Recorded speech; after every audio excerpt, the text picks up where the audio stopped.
Hey y'all, so in this video, I want to talk about being a good and faithful servant. I used to always worry about what people thought of me and would try so hard to live by society's standards. Then I realized that I was created to be different, and regardless of what I did, I would never fit in. So I decided to follow my dreams instead. Join me on this journey as I grow in my faith, go through the ups and downs of pharmacy school, and most importantly, being God's masterpiece.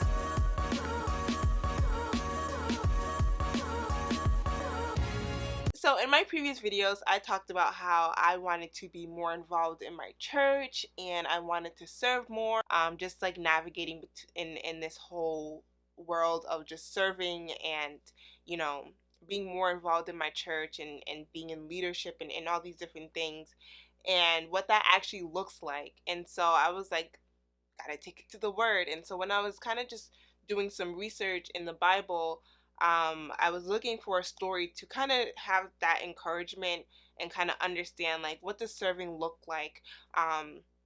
And one of the stories that came up, which was really good, was a parable. And so I just wanted to go into that parable. I'm going to go right into it. I'm going to try not to look down because when I look down, the mic doesn't catch my voice. So let me look up. So Matthew 20.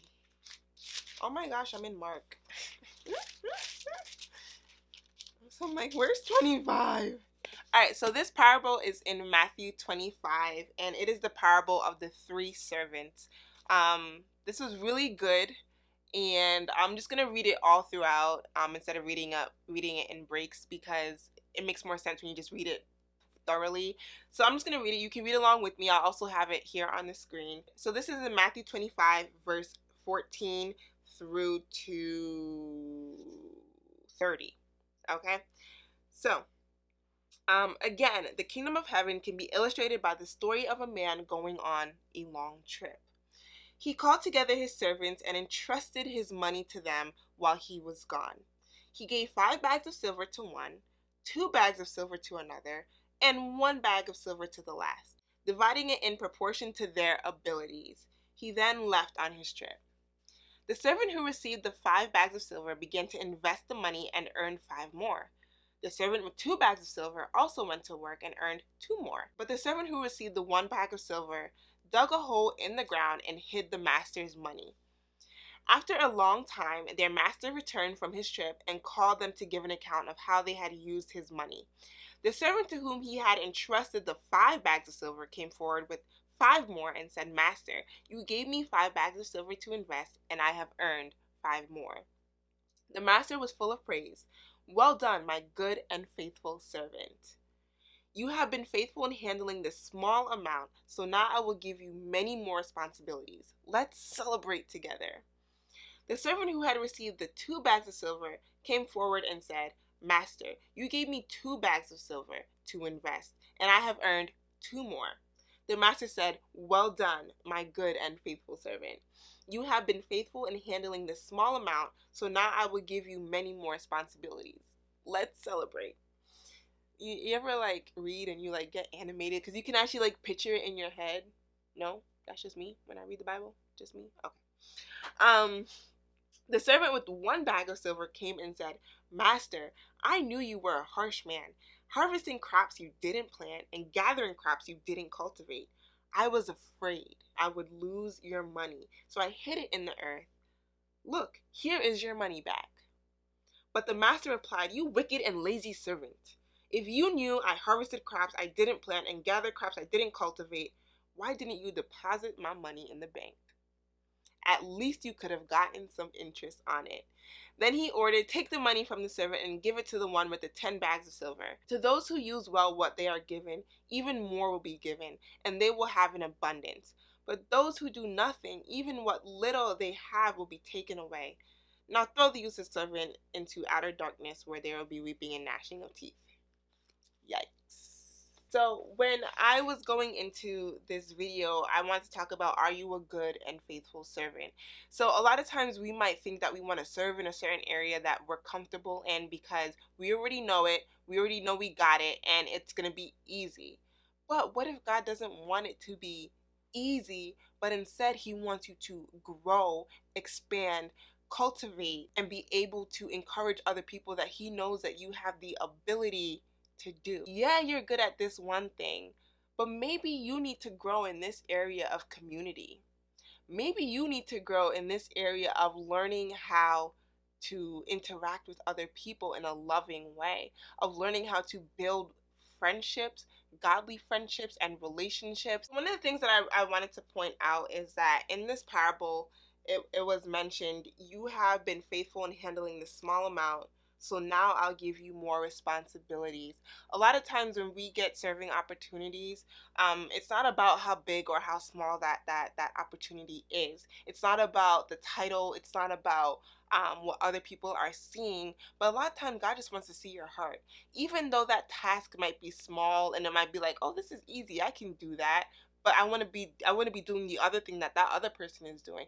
God just wants to see your heart. Are you going to take the opportunity that you've been given, and are you going to actually serve well in that opportunity? Are you actually going to be able to say like, hey, I can do more in this one thing that God has given me.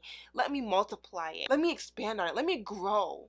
And let me be able to flourish in this one opportunity that I have been given, and do it cheerfully and wholeheartedly. But a lot of times we get small opportunities and we're like, no, I want the big opportunity. I want what's seen. I want what's titled. I want what everyone knows about. Not realizing that before you can even have a bigger title, you need to be able to learn how to work with what you have been given and be cheerful in it. If you can't even be cheerful and happy and grateful for the small opportunity that you have, what makes you think you're going to be any more grateful for the big opportunity? Why? Because there's always going to be something bigger, there's always going to be something greater, there's always going to be something that looks better, especially when you have comparison in your heart. So don't look at the opportunity as even small. Look at it as a great opportunity to be able to grow, to be able to expand on God's kingdom, to be able to encourage other people in their faith. Don't look at it as small, because there's no small opportunity, there's no small serving opportunity. And I think that's something that was really humbling for me, because I was just like, no opportunity in the kingdom is small. Everything counts and everything works together for God's glory. Are you faithful in the small God has given you? You know, you thought you'd serve in one area and that didn't happen. You thought you'd get that lead position and that didn't happen. So now what? You focus so much on what you didn't get that you get bitter, that you get mad, that you get envious, and that you don't even faithfully complete the small opportunity that you have been given. So it's like you want a bigger opportunity, but can you even show that you are faithful even in the small opportunity? So that was something that was deeply humbling for me, because I thought I wanted to serve in a completely different area, and God was like, no, I need you to serve in this area. Why? Because there are some things that I need you to work on before I bring you to the places that I need you to go. You know, you might think like, well, I'm good at this, and God is like, all right, that's great. I'm happy you're good at that, but I also need you to be good at this. Why? Because when you continue to fulfill the purpose that I have for your life, you're going to encounter experiences that you're going to need this opportunity to help you get through it. You know, a lot of times we're just seeing what's in front of us and we're not recognizing that there's a bigger picture, that there's a bigger plan, and yet we're so focused on what we think we want. God has given us an opportunity for, in order for us to expand and grow in the purpose that He has set out for our life. And another thing that I would say is, are you serving out of your comfort zone? A lot of times we love to live in our comfort zone. Trust me, I'm there. I love to live in my comfort zone. However, I've learned that when I serve in an area that I'm not used to, that I'm not like familiar with, that helps me to learn something new and to grow in my faith and in my knowledge, and to be around other people who are interested in something different that I can learn about. So don't forsake the opportunity to grow and to learn just because you feel like you're better at doing something than the opportunity that you've been given. The servant who hid the money and who said that he was afraid, how often are we like that? We want to serve, but yet we're also scared. So fear sets in really quick of just like, you know what, I have this opportunity, I'm just going to do what I need to do and I'm just going to leave. Instead of actually like growing in that one thing that you've been given, you're just like, I'm going to do what I gotta do and I'm just going to leave. No, you can do more, and you know you can do more, and show that you are faithful. It's like, hey, if you're supposed to pack up the chairs after church, You can say, hey, I packed up the chairs already. I put them where they're supposed to go. Is there anything else that you need me to do? And that's something that's really important that a lot of times we don't recognize, that we can be doing so much more even with the little that we've been given, and multiply it. And then, like in the parable, you can be given more responsibility. You can be given more. So one thing that you also have to ask yourself is, do I want to serve or do I want a title? Because serving is hard. Being a leader is tough. There's responsibilities that are put on you that you just are like, how? How, Sway? How? And a lot of times you have to check your heart and check your motive. A lot of times you're not given the opportunities that you think that you want, or the positions that you think that you want, or the serving opportunities that you think that you want, because your motive isn't right. You just want a title. You just want people to see, like, oh, I do this, I do that, as if you want to like build your Christian resume or something. And that's not how it works. And that's something that I had to recognize really quick, of recognizing, like, this is not about me, but this is all about God's kingdom. And this is all about encouraging other people to grow in their faith, to know who God is, and to experience his peace, his joy, and his love. So yeah, I know it's discouraging and it's scary, and it's like, oh my gosh, I want to serve in this area and it's just not happening.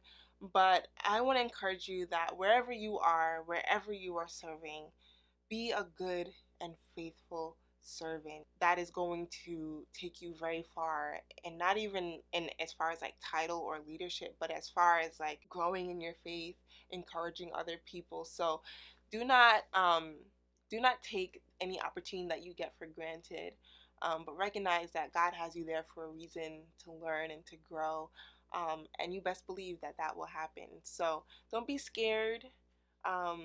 Don't compare, don't be jealous, but just keep your eyes focused on God and trust and believe that he has good things planned for you. And wherever you're serving, even if it's hard or even if it's unfamiliar, trust that God will provide you with all that you need to succeed. Just do it with a cheerful heart, be willing, and remember that it's not about you. Okay, so y'all already know the deal. You can comment below, or you can email me at behismasterpiece@gmail.com. Go out, be kind, be caring, be loving, and as always, be his masterpiece. Bye, y'all.